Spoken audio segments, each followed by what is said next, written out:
안녕하세요. 3월 17일 화요일입니다. 오늘은 다른 데 한 군데 가서 골로새서 4장 말씀 보시겠습니다.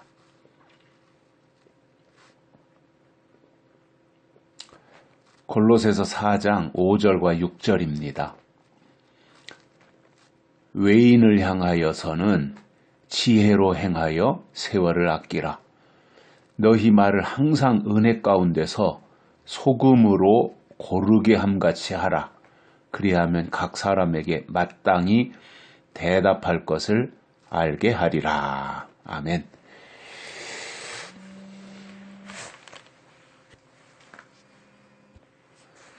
바울은 골로새 교회를 향해서 여러 가지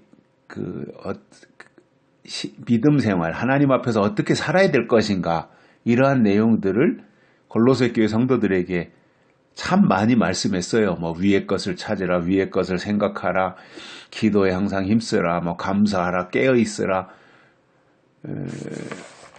짧은 책이잖아요. 골로새서가 4장까지밖에 되지 않으니까. 그런데도 바울이 골로새 교회 성도들을 굉장히 권면하고 어떻게 살아야 될 것인지를 말씀해 주셨는데, 그 중에 오늘 읽어드린 내용을 보면 외부 사람들 있잖아요. 어떤 공동체가 있다면, 예를 들어 우리가 지금은 교회라면 그 교회에 있는 구성원들이 교회 밖에 있는 사람들에게 어떻게 해야 되냐, 이러한 부분들이거든요. 배타적이 되면 안 되고, 교회는 그렇다고 해서 아무나 오게 해가지고 아무거나 다 받아들이고, 이건 너무 줏대가 없는 거니까 그것도 안 되고,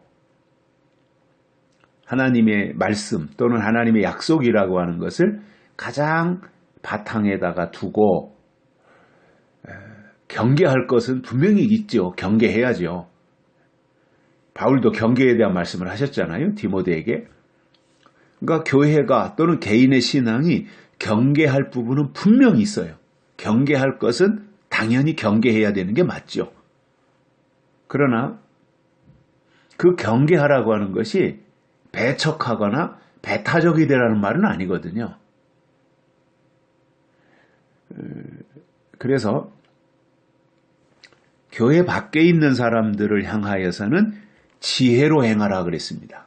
그러니까 어떠한 상황에 맞게, 그리고 기본이 성경이라고 하는 그것을 통해서 지혜롭게 행하라는 거예요.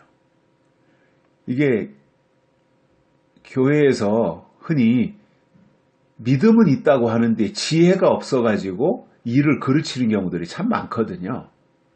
그래서 저는 믿음보다 더 우선인 것이 지혜라고 생각을 해요.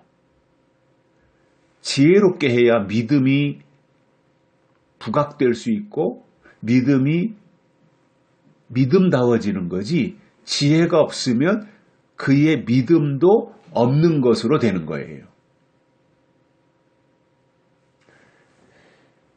그래서 믿음을 내세우기 전에 굉장히 지혜로워야 되는 부분들이거든요. 그래야 교회가 욕을 먹지 않고 하나님의 영광을 가리지 않아요. 뿐만 아니라 세월을 아끼라 그랬어요. 세월을 아끼라, 이것은 우리가 시간을 아끼라고 하는 그러한 개념으로 받아들일 때 낭비하지 말라는 거잖아요. 허비하지 말라는 거잖아요. 그러니까 짜임새 있게 하나님의 일을 행해 나가는 데 있어서 시간을 아끼고 절약하면서 살아가야 되는 그러한 부분들에 대해서도 디모데에게, 바울이 골로새 교회 성도들에게 이러한 편지를 지금 쓴 거예요. 뿐만 아니라 말을 어떻게 해야 되느냐, 이거잖아요. 말이 굉장히 중요하잖아요. 한번 말을 내뱉으면 쏟아진 물과 같아가지고 주워 담을 수가 없잖아요. 그래서 말을 해야 되는데, 우리가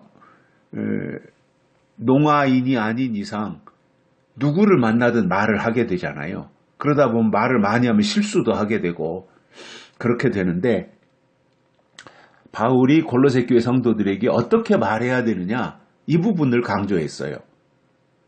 이렇게 설명합니다. 너희 말을 항상 은혜 가운데서 소금으로 고르게 함같이 하라 이렇게 말씀했어요. 소금으로 고르게 함같이.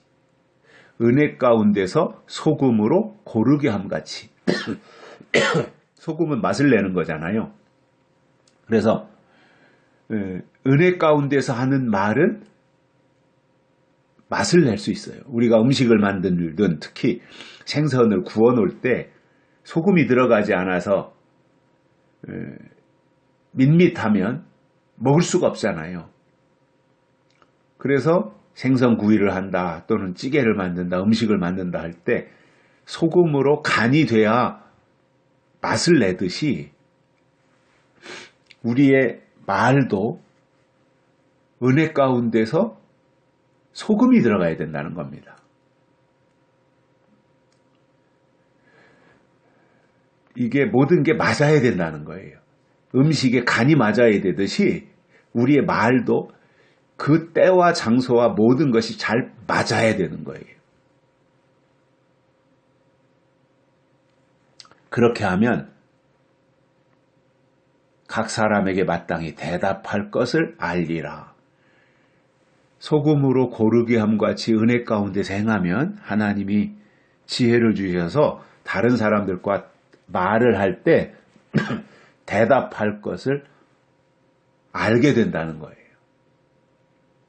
그러니까 내 임의로 말하는 것이 아니라는 거잖아요. 내 주장을 말하는 것이 아니라는 거잖아요. 하나님의 은혜 가운데서 하는 말이라고 했으니 하나님의 은혜 가운데서 하되 거기에 맛이 들어가야 된다는 거죠. 간이 되어야 된다는 거죠.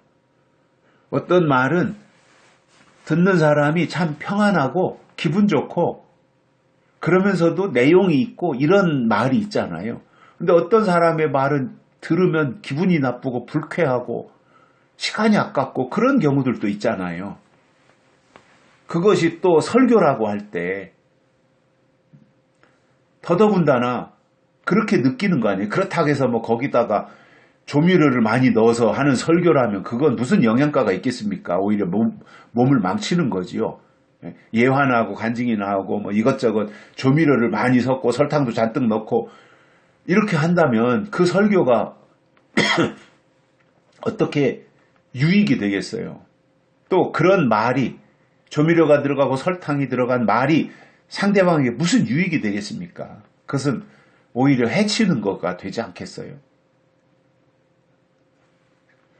그래서 이 하나님의 은혜 가운데 소금으로 고르게 함같이 필요 적절하게 모든 것이 규모 있게 그러면서 상대방에게 이롭게 할 수 있는 그러한 언어. 여기서 소금은 예수님이라고 볼 수 있죠. 왜냐하면 예수님이 나는 세상의 빛이다 말씀하셨고 그 예수님께서 우리를 향해서 너희는 세상의 소금이니 하고 그러면 뭐 우리가 소금이 되려면 그 소금의 근원지로부터 소금이 우리에게 공급되어야 되는 거 아니겠어요? 그러니까 예수님이 우리에게 너희가 소금이다라고 하는 것은 예수님 자신도 소금이라는 거잖아요. 부패를 방지하고 맛을 내고 하는 이 역할. 그래서 우리가 소금의 역할을 해야죠.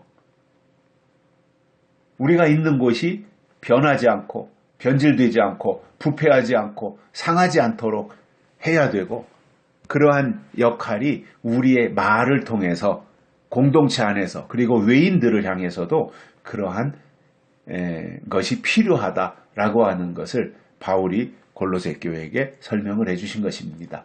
여기까지 하겠습니다. 고맙습니다.